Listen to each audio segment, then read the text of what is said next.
अरे चौका बैठल अरे चौका बैठल दुल्हा रोवतारे माई। रुपिया कारण पापा बेचलन रे माई। रुपिया कारण पापा बेचलन रे माई। अरे दुल्हन के पापा अरे लईकी के बाप धन सेठावा रे माई।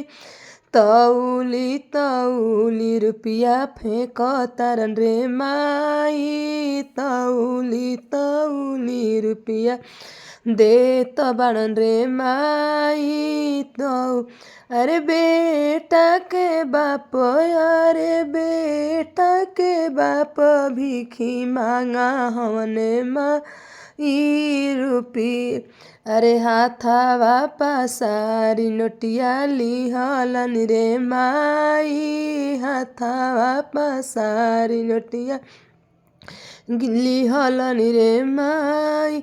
अरे कोहबर बैठल अरे कोहबर बैठल दुलहिनी हसेली रे माई। हमार पापा नौकर खरीदलन रे माई।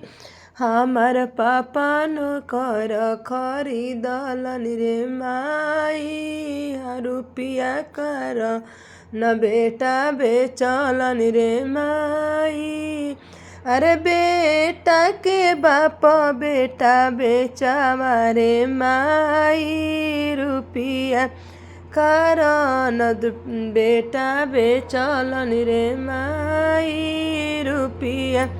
अगर हमारा वीडियो अच्छा लगे तो एक लाइक आप लोग ज़रूर करिएगा।